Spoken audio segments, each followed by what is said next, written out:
क्या जनवरी आते आते बिहार में सच में सब कुछ बदल जाएगा? नीतीश कुमार अचानक दिल्ली गए, दिल्ली से बिहार आ गए और बिहार में आते ही नीतीश कुमार ने एक धमाका कर दिया। राजद के 18 विधायक जेडीयू के कांटेक्ट में हैं। नीरज कुमार ने दावा किया है कि कभी भी राजद के विधायक जेडीयू का दामन थाम सकते हैं और ये एक बहुत बड़ा संकेत है। इस बात का भी है क्योंकि राज्यसभा सांसद का जो है वो चुनाव होना है और इसको लेकर बिहार की राजनीति पे सरगर्मियां तेज हो गई है क्योंकि राजद का 2 राज्यसभा सांसद की कुर्सी खाली हो रही है और राजद के पास अभी बहुमत नहीं है कि पुनः फिर से वो अपना एक भी राज्यसभा सांसदी का कुर्सी बचा पाए। और ये दोनों खाली कुर्सी पर बीजेपी और जेडीयू दोनों की नजर है क्योंकि दोनों अपनी संख्या जो है वो बढ़ाना चाहते हैं। बीजेपी पहले ही उनको सेट रखी है कि हम ये 2 कुर्सी लेंगे और इन व्यक्तियों को भेजेंगे, जिसमें पवन सिंह का नाम है, जिसमें चिराग पासवान की माताजी का नाम है, नितिन नवीन का तो नाम है ही और उपेंद्र कुशवाहा की गर्दन पर तो अभी खतरा मंडरा ही रहा है। और नीतीश कुमार के तो 2 पुनः राज्यसभा सांसद जो व्यक्ति अभी है वो तो जाएंगे ही जाएंगे, उसमें कोई दो राय नहीं है। लेकिन ये 2 कुर्सी जो खाली हो रही है इस पर नजर बीजेपी का भी है और जेडीयू का भी है। नीतीश कुमार उस कुर्सी पर अपना दाव आजमाने के लिए राजद के विधायकों के कांटेक्ट में है, कभी भी दाव पेच पलट सकता है। नीतीश कुमार दिल्ली गए, दिल्ली से बिहार आए, बिहार आते ही एक धमाके का खबर आ गया कि राजद के विधायकों के साथ कांटेक्ट में है और 1-2 विधायक नहीं, 18 विधायक। जी देखिए, उस पर तो कोई संशय है नहीं कि नीतीश कुमार जब भी रहना चाहे हैं गठबंधन में, हमेशा खुद को नेता बता कर रहना चाहें। और अभी तो जिस तरह से नीतीश कुमार को एक मुखड़ा बनाकर और पीछे से जेडीयू की जो पूरी कवायद है उसको उस पर काम कर रहे हैं ललन सिंह और 2-4 जो नेता हैं जेडीयू के। इसमें सब लोग अपने अपने हिस्से का लगा हुआ। जैसे आपने बताया कि बीजेपी सोच रही है कि भाई मेरे सदस्य चले जाएं राज्यसभा में, और ये सोच रहे हैं कि मेरे पार्टी के लोग मेरे। लेकिन जो सबसे बड़ी ये बात है कि ये जो आरजेडी के विधायकों का मतलब जेडीयू के संपर्क में आना, ये और एक चीज़ आपको नहीं भूलना चाहिए कि मकर संक्रांति का भोज आने वाला है। जब आता है तो आप समझ सकते हैं कि बिहार में क्या होता है, खेला यहीं से होता है। और इसको आने में बहुत दिन ही है, मेरे ख्याल से 15-20 दिन का समय है और ये हो भी सकता है। इसकी कवायद शुरू भी हो गई है और मेरे ख्याल से और ये होना बड़ा स्वाभाविक है, इसमें कोई लोग लेकिन किंतु परंतु कहीं से भी दिखने को नहीं मिल रहा है, ये होगा ही होगा जी। तो दिल्ली गए, 35 मिनट का मीटिंग हुआ, उसमें ललन सिंह भी नजर आए, सम्राट चौधरी भी नजर आए। इससे पहले आपको याद हो कि नीतीश कुमार को अमित शाह ने डिनर के लिए इन्वाइट किया था, लेकिन नितिन नवीन से चूंकि नीतीश कुमार उस समय नाराज थे इसलिए वो अमित शाह के डिनर को रिजेक्ट कर दिया। वो बोले कि हम दिल्ली नहीं जाएंगे, हमको डिनर पे नहीं जाना है। फिर अचानक सम्राट चौधरी और विजय सिन्हा दिल्ली जाते हैं और वो जैसे ही बिहार वापस आते हैं नीतीश कुमार को दिल्ली बुलाया जाता है। क्या होगा इसके पीछे? देखिए, इसके पीछे तो लोग जो मुख्य रूप से बात कहना चाह रहे हैं, इसके पीछे इकलौता ये कारण है कि नीतीश, ये जो अभी एमएलसी और राज्यसभा वाला चुनाव होने वाला है, इसके पीछे जो प्रमुख कारण है एक तो ये है। दूसरा है कि नीतीश कुमार कहीं ना कहीं खुद के जो बेटे हैं निशांत, उनको भी प्रमोट करने के चक्कर में पड़े हुए हैं। लेकिन लोग कह रहे हैं कि बीजेपी चक्कर पे पड़ी हुई है, नीतीश कुमार सोच ही नहीं रहे उनको प्रमोट करने का, उनको राजनीति में लाने का। जी देखिए, एक और बात बता दें आपको, अगर नीतीश कुमार कॉन्शियस हैं, अभी ये तो कहना मुश्किल है, लेकिन अगर कॉन्शियस हैं तो एक बात आपको बता दें कि जिस तरह ये बड़ा सामान्य चीज़ है कि जिस तरह आदमी का उम्र ढलता है, जो ये माया होता है ना वो घेरता है, और ख़ासकर अपने लोगों को लेकर, अपने बेटों को लेकर, अपने पुत्र पुत्रियों को लेकर।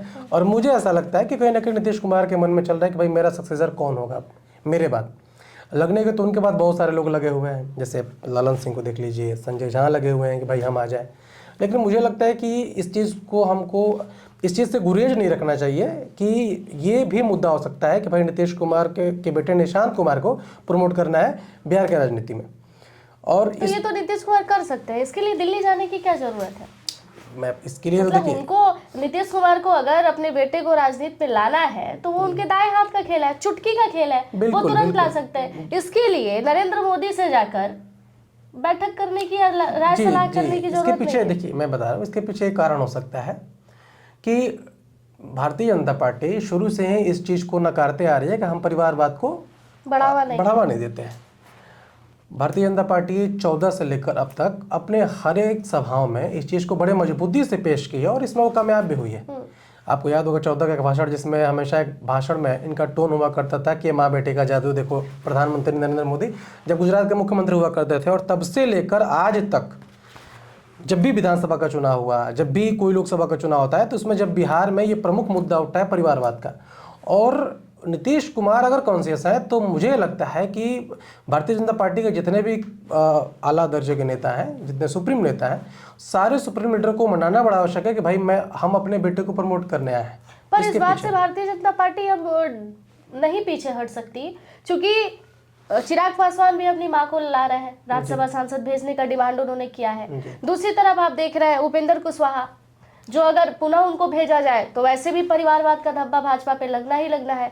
अमित शाह के बेटा पहले से मौजूद है, तो फिर इतना ज्यादा नीतीश कुमार को सोचने की आवश्यकता नहीं है। जी, इसके पीछे कारण हो सकती है कि नीतीश कुमार, जिस तरह से आपने बोला कि चिराग पासवान अपनी मां को राज्यसभा भेजना चाह रहे हैं, उपेंद्र कुशवाहा अपने बेटे को और इसी एनडीए के मतलब गठबंधन में ही उन्होंने अपने बेटे को बिना एमएल से होते हुए मंत्री की शपथ दिलवाई। आपको याद हो तो हम बता दें कि मांझी जी भी उधर बगावत छेड़ रहे हैं कि ये मत सोचो कि हम केंद्र में मंत्री है, ये मत सोचो कि हम बिहार में मंत्री हैं। ऐसे कैसे आप लोग बंटवारा कर लेंगे, ऐसे कैसे हमको साइड कर देंगे। जी जी जी, मैं उनकी बातें सुन रहा हूँ और ये देखिए, ये बड़ा स्वाभाविक है। मेरा मानना है कि अगर सामान्य जन को अगर ये लगता है कि अगर ये गठबंधन हो गया, चाहे कोई भी किसी भी पार्टी का गठबंधन हो, आपको याद होगा कि बिहार चुनाव से पहले महागठबंधन में भी कांग्रेस और आरजेडी को टिकट को लेकर थोड़ा सा घमासान हो गया था। फ्रेंडली उन्होंने वो अपने अपने उम्मीदवार भी उतारे थे। तो एक बात मान के चलिए कि कोई भी आदमी, चाहे कितना भी पवित्र गठबंधन हो जाए, वो अपने को मजबूती से पेश करता ही करता है। उसके हितों की सुरक्षा अगर नहीं होगी तो वो बगावत करेगा ही करेगा। ये बड़ा सामान्य बात है। कहीं ना कहीं जीतन राम मांझी को ऐसा लगा होगा, मैं उनका एक क्लिप सुन रहा था, वो बार बार इस चीज़ से आगाह कर रहे थे कि भाई अपना लक्ष्य बढ़ा करके चलना है, हमें हो सकता है कि गठबंधन छोड़कर और 100 सीटों पर चुनाव लड़ना पड़े, तो उसके लिए हमें रेडी रहना पड़ेगा। ये एग्जैक्ट तो होता नहीं है, लेकिन जो सामने वाले बड़ी पार्टियां होती हैं उनको ये संदेश दिया जाता है, जो छोटे पार्टी के आला नेता होते हैं, कि भाई हम कहीं से कमज़ोर नहीं हैं, हमको कमज़ोर मत समझिए आप। क्योंकि जिस तरह से बिहार में अगर इतनी सीट आई है कि नीतीश और ये भारतीय जनता पार्टी अगर अपनी एक हो जाए तो बाकी पार्टियों की आवश्यकता है ही नहीं। चिराग वगैरह को मिला ले तो इनकी तो कोई आवश्यकता ही नहीं, उपेंद्र कुशवाहा और मांझी की। उसके बाद भी इनको पार्टी क्यों ढोए, इस बात को उनको तो पता होगा, लेकिन खुद को मजबूती से पेश करने के लिए ये सब धमकियाँ और पत्तियां कशी जाती हैं, और ये बड़ा सामान्य बात है। उपेंद्र कुशवाहा के लिए मजबूरी है और जीतन राम मांझी के लिए भी मजबूरी है। बीजेपी की मजबूरी ये है कि बीजेपी किसी भी समुदाय को नाराज नहीं करना चाहती, चाहे वो जीतन राम मांझी हो, चाहे वो उपेंद्र कुशवाहा। अगर उपेंद्र कुशवाहा को अभी बीजेपी दरकिनार करेगी तो कुशवाहा समाज के लोग नाराज हो जाएंगे, और जीतन राम मांझी को अगर साइड करेगी तो मांझी के जो जाति के लोग हैं वो नाराज हो जाएंगे, और उन्हें अभी आगे चलना है। अभी बंगाल का चुनाव सर पे है और इसका असर वहां भी दिखेगा।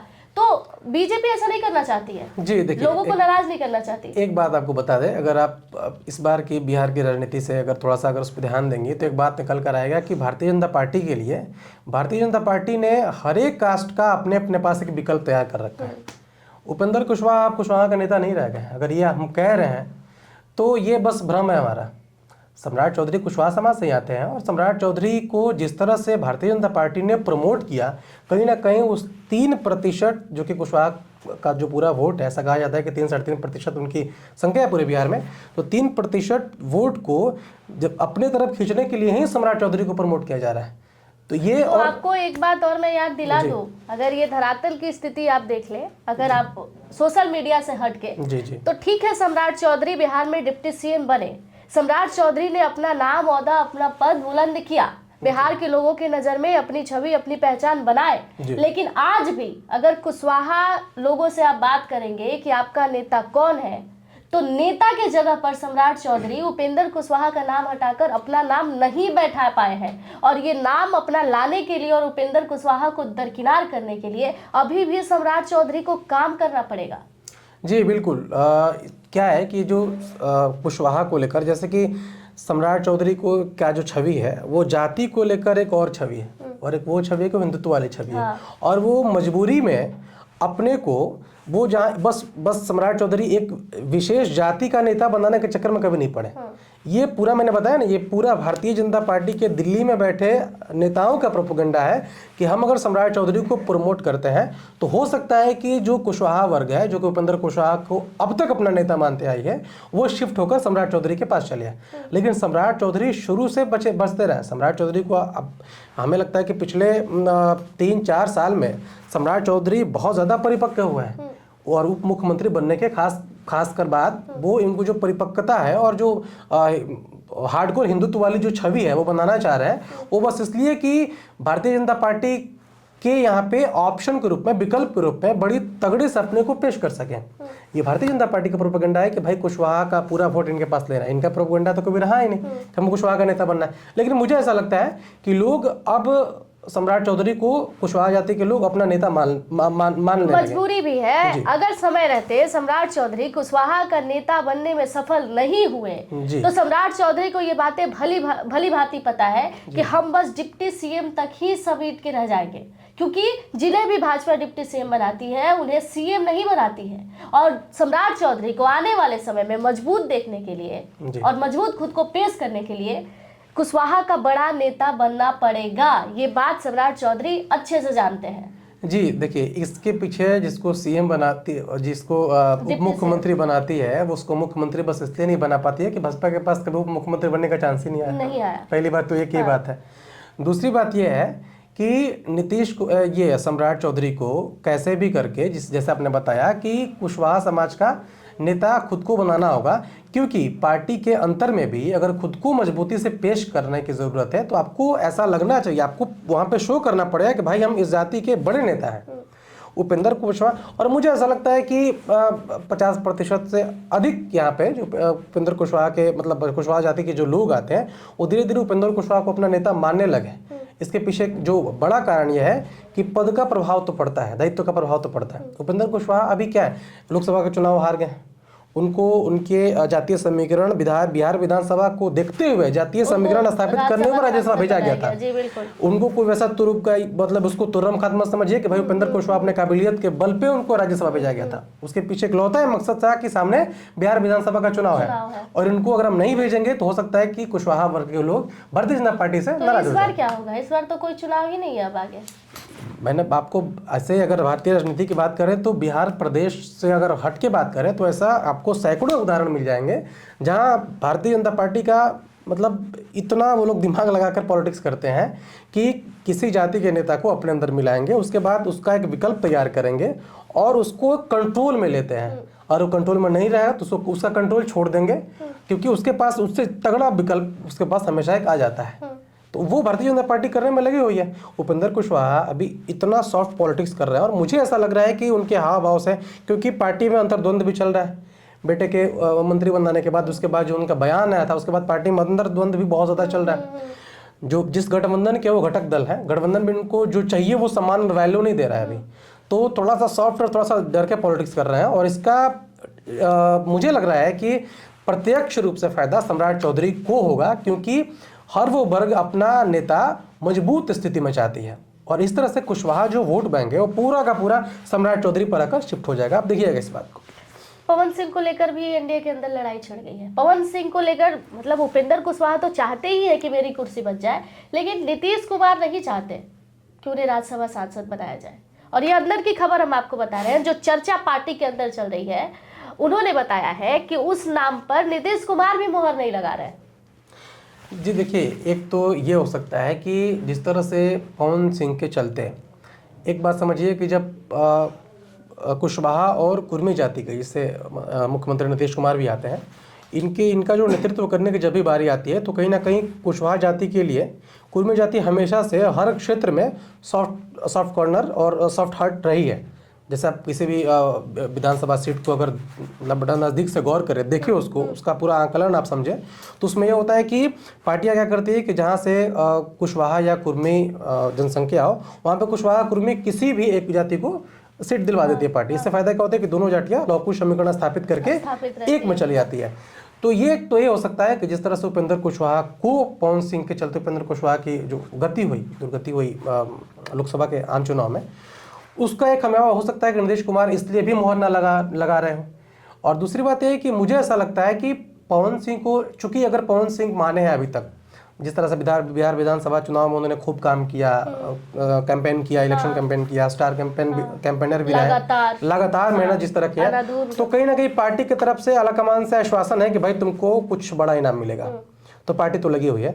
और मुझे ऐसा लगता है कि नीतीश कुमार माने या ना माने, अगर एक बार आलाकमान अगर मन में स्थापित कर लेगी कि हाँ भाई इस आदमी को राज्यसभा भेजना है तो भेज के रहेगी। अगर पवन सिंह के नाम पर अगर मुहर लग गया होगा तो इसमें कोई किसी का ऐसा नहीं है कि पवन सिंह को रोकने जा रहा है, कोई रोकने नहीं जा रहा, बिल्कुल नहीं तो फिर रोकेगा, उपेंद्र कुशवाहा रुक जाएंगे, होगा ही। और मुझे लग रहा है कि क्योंकि उपेंद्र चिराग पासवान भी रुकने नहीं जा रहा है और नितिन नवीन तो जाएंगे ही जाएंगे। बिल्कुल, चिराग पासवान के रुकने का तो कोई मतलब ही नहीं बनता। वो तो घटक दल में भारतीय जनता पार्टी और जेडीयू के पास सबसे मजबूत स्थिति में है। हाँ। वो क्यों रुकेंगे? वो और उनको अपने, मुझे लगता है कि अगर माँ का नाम अगर प्रेषित किया होगा उन्होंने घटक दलों के सामने, तो इसमें कोई संशय नहीं कि भाई नीतीश कुमार को, चिराग पासवान को किसी भी कीमत पे चिराग पासवान बैकआउट होंगे कि भाई हमने, हाँ ठीक है हम तैयार है, हम मान जाएंगे। यहाँ पे कोई रुकने नहीं जा रहा है।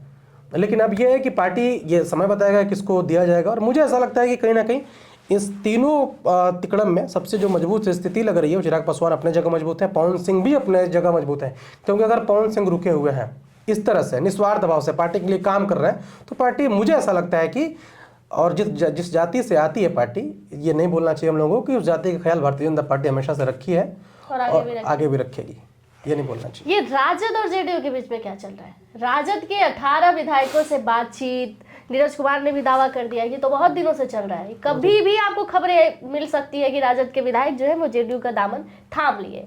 और नीतीश कुमार अभी इसलिए मजबूत कर रहे हैं क्योंकि भारतीय जनता पार्टी के अभी 4 विधायक जो है नीतीश कुमार से अधिक है, और एक व्यक्ति को राज्यसभा सांसद बनाने के लिए 41 लोगों का समर्थन जरूरी है। तो इसलिए नीतीश कुमार अपनी पार्टी को जो है वो मजबूत कर रहे हैं कि अगर विधायक आ जाएंगे तो हम भी 3 लोगों को राज्यसभा सांसद भेज पाएंगे, बना पाएंगे। इस जो पूरा षड्यंत्र है ना, उसके पीछे एक आदमी का दिमाग काम कर रहा है, उसका नाम है ललन सिंह।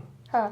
वो बहुत अच्छे से, इतने वो परिपक्व हो चुके हैं, राजनीतिक परिपक्व हो चुके हैं कि उनको कब कहाँ शिफ्ट करना है। और अब तो मुझे लग रहा है कि नीतीश कुमार के थोड़े से अनकॉन्शियस होने के बाद वो ही देख रहे हैं, ललन सिंह सब कुछ देख रहे हैं। और नीरज कुमार जो भी उन्होंने बोला है, नीरज कुमार के बारे में एक बात बता दें कि नीरज कुमार ज़्यादा बोलते हैं लेकिन वो गलत नहीं बोलते हैं। एक बार हमें जानना चाहिए, वो आंकड़े और प्रूफ के साथ सामने आते हैं। अगर वैसे ही ऐसी कुछ बात है तो राज्यसभा के चुनाव में खुद को मजबूत करने के लिए नीतीश, जो जेडीयू है, ये हमेशा से बात चाहेगी कि, और देखिए होता है कि मैंने बताया आपको ना कि घटक दलों गठबंधन में क्या होता है कि खुद को मजबूत पेश करने के लिए या तो पार्टियां सच में सॉफ्ट संपर्क करती हैं, मतलब वो करेगी नहीं बट आपको दिखाएगी कि हाँ भाई हम संपर्क में लगे हुए हैं, हमारे पास 18 विधायक हैं, आप नेता बनिएगा तो हमारे पास भी एक विकल्प है। या तो ये पार्टियां करती है, नहीं तो पार्टियां ये करती है कि सच में वो संपर्क में रहती हैं। इससे क्या होता है कि जो सामने वाला घटक दल है, जो खुद को सुप्रीम साबित करने के चक्कर में लगा होता है, उसके अंदर ये भय की स्थिति होती है कि भाई अगर मैंने स्ट्रिक्टली इसको कहा कि आपको नहीं राज्यसभा भेजेंगे, या फिर आपके जो विधायक हैं वो अपने पास, मतलब हम फ्री नहीं छोड़ेंगे कि आपके मन से केवल राज्यसभा में लोग नहीं जाएंगे, आपके ही पार्टी के लोग नहीं जाएंगे, तो ये पार्टियां अपना तेवर दिखाती है कि ठीक है भाई मेरे पास 18 विधायकों का बल है और हम जब चाहेंगे तो ये हो सकता है। लेकिन मुझे ऐसा लगता है कि ये करेंगे नहीं, क्योंकि आरजेडी उतनी मजबूत स्थिति में भी है नहीं, और आरजेडी को लाना अपने पक्ष में जेडीयू कुल्हाड़ी मारेगी। और अब तो खैर समय बताएगा इसमें, लेकिन ये सॉफ्ट संदेश होता है पार्टी के लिए, 18 विधायक आने जाने वाला नहीं है किसी। अगर उनके विधायक शामिल होना चाहे जेडीयू में शामिल हो सकते हैं, बिल्कुल। हाँ, दिक्कत तब होगी जब जेडीयू के विधायक कहीं और जाएंगे। तो जब शामिल होने के लिए, ये चूंकि ऐसा है भी, नियम भी है कि आप शामिल होना चाहे तो शामिल हो सकते हैं, आप दामन थामना चाहे तो थाम सकते हैं। तो इसमें नीतीश कुमार को नुकसान कहाँ होने जा रहा है? फायदा ही दिख रहा है। उसमें नीतीश कुमार को नुकसान नहीं हो रहा है, लेकिन मुझे ऐसा लगता है कि जिस तरह से एक संदेश जाएगा समाज में, क्योंकि आपने पूरा मैंडेट और इतना तगड़ा मैंडेट, और आपके ही कहने पर कि भाई मैंने उन लोगों के खिलाफ मैंडेट स्थापित किया है जिनके चलते जो 15 साल पहले सत्ता में थे, लेकिन उनकी पीड़ा इतनी अभी तक चुभती है लोगों को, इतना तगड़ा मैंडेट देकर एनडीए को स्थापित किया यहाँ पे। लेकिन और कुछ ही दिन बाद आप बस सत्ता के लिए और टिकट के लिए चले जाएं उन लोगों के विधायकों को वापस लेने। तो मेरा ऐसा मानना है, जितना मेरा कंसेस कर रहा है, कि मेरा ऐसा मानना है कि लोग बचेंगे जाने से, जेडीयू बचेगी इस चीज़ से, बचेगी। जी। तो देखिए, नीतीश कुमार दिल्ली गए, दिल्ली से बिहार आए और बिहार आते ही ये खबर आया कि 18 विधायक जो है राजद के जेडीयू में शामिल हो सकते हैं। और ये इतनी छोटी खबर नहीं है, ये बहुत बड़ी खबर है। एक जगह से 18 विधायक को एक पार्टी में शिफ्ट होना, ये बहुत बड़ा बात है। और चूंकि सकरात के लगातार लोग बात कर रहे हैं कि सकरात बाद आप देखिएगा कि कितना बड़ा धमाका जो है वो बिहार की राजनीति में होगा। तो क्या बिहार की राजनीति में इतना बड़ा धमाका होने वाला है कि उसका असर एनडीए पर पड़ेगा?